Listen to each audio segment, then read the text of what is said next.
आज हम लोग पढ़ेंगे हिमांक का अवनमन। हिमांक का अवनमन, अवनमन का मतलब होता है कमी होना।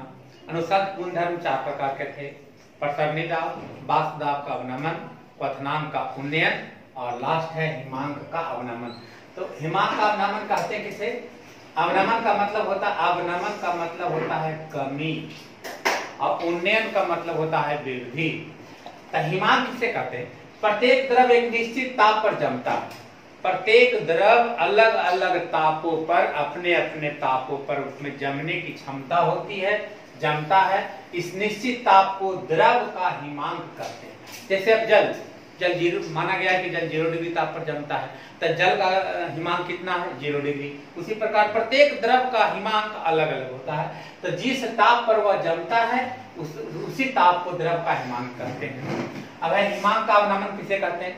तो किसी विलायक में जब कोई आपातशील पदार्थ इस 3 पॉइंटों से लगातार आ रहा है, बाष्प दाब का अवनमन, क्वथनांक का उन्नयन और हिमांक का अवनमन, किसी भी विलायक में जब आपातशील पदार्थ को घोलते हैं तो उसका बाष्प दाब कम हो जाता है, जिसके फलस्वरूप हिमांक में कमी आ जाता है।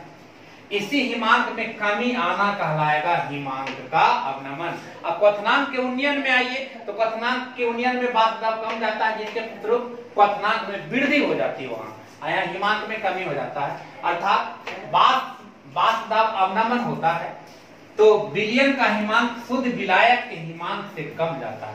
जिस प्रोसेस में बाष्प दाब का अवनमन होगा, तब बाष्प दाब का अवनमन कब होगा? कि जब आपातशील पदार्थ को घोला जाएगा तब। तो हिमांक के विलायक के हिमांक में कम हो जाता है, जिसे हम लोग हिमांक का अवनमन करते हैं। अर्थात विलायक और विलयन के हिमांक में अंतर होना, विलायक के हिमांक और विलयन के हिमांक में अंतर हो जाना हिमांक का अवनमन कहलाता है, जिसे हम लोग डेल्टा टीएफ से सूचित करते हैं। अर्थात हिमांक का अवनमन बराबर विलायक का हिमांक माइनस विलयन का हिमांक। अब क्वथनांक में अंतर था थोड़ा सा, देखिएगा। क्वथनांक का उन्नयन बराबर विलयन का क्वथनांक माइनस विलायक का क्वथनांक। यहाँ है विलायक का हिमांक माइनस विलयन का हिमांक। अर्थात डेल्टा टीएफ बराबर TO minus TS, TO minus TS. इसमें विलायक ज्यादा का हिमांक ज्यादा होगा, किसके परिस पर? विलयन के परिस पर। जब हिमांक का अवनमन कहलाएगा कब? जब विलायक और विलयन के हिमांक में अंतर हो जाएगा। विलायक का हिमांक और विलयन के हिमांक में अंतर हो जाना हिमांक का अवनमन कहलाता है। हिमांक के अवनमन को डेल्टा टीएफ सूचित करते हैं। हिमांक के अवनमन के संबंध में राउल्ट ने 2 नियम का प्रतिपादन किया और उस दोनों नियम को हम लोग बारी बारी से देखते हैं। देखिए, हम लोग पढ़ेंगे राउल्ट का नियम, इसके संबंध में हिमांक के अवनमन के संबंध में। तो राउल्ट ने हिमांक के अवनमन के संबंध में 2 नियम दिया। उसमें पहला नियम क्या कहता है कि किसी विलायक में किसी विलेय पदार्थ को घोलते हैं, विलेय और विलायक दोनों मिलेगा तो विलयन बनेगा। तो किसी विलायक में किसी विलेय पदार्थ को घोलते हैं तो उसके हिमांक का जो अवनमन होता है वो विलेय पदार्थ के सांद्रण अर्थात मोललता के सीधा समानुपाती होती है। अर्थात हिमांक के अवनमन को delta TF freezing point F से सूचित करते हैं। तो डेल्टा टीएफ धैर्य सीएम, जहां सीएम क्या है?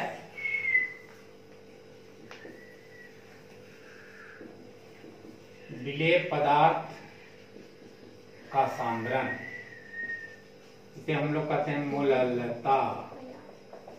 डेल्टा टीएफ धैर्य सीएम। अब ये धैर्य को हटाएंगे, या डेल्टा टीएफ बराबर केएफ इंटू सीएम, जहां केएफ क्या है? हिमांक स्थिरांक। जहां केएफ एक स्थिरांक टर्म है, इस भैरिज को हटाते हैं। तो भैरिज को हटाने के लिए कोई ना कोई स्थिरांक टर्म लाएंगे। तो के एफ लाए, एफ क्यों लाए? क्योंकि फ्रीजिंग पॉइंट के स्थिरांक के एफ हिमांक का अवनमन। अब we know that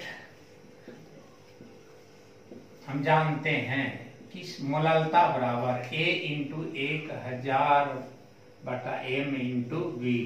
इसका पुट वैल्यू कर देंगे तो डेल्टा TF बराबर KF into A into 1000/m into we.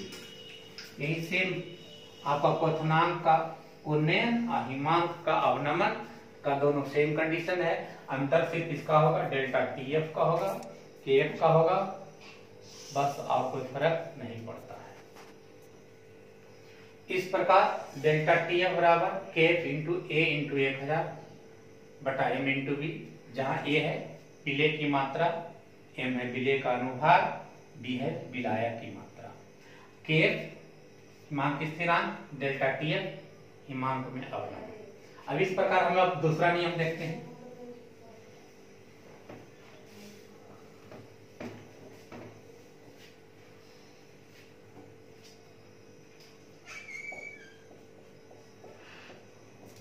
दूसरा नियम, विभिन्न पदार्थ की सम आणविक मात्रा एक ही विलायक के समान आयतन में अलग अलग घोली जाती है तो हिमांक का अवनमन समान होता है। सेम कंडीशन देख लीजिए। अगला राउल्ट क्वथनांक के उन्नयन के संबंध में राउल्ट का दूसरा नियम और हिमांक के अवनमन के संबंध में सेम है।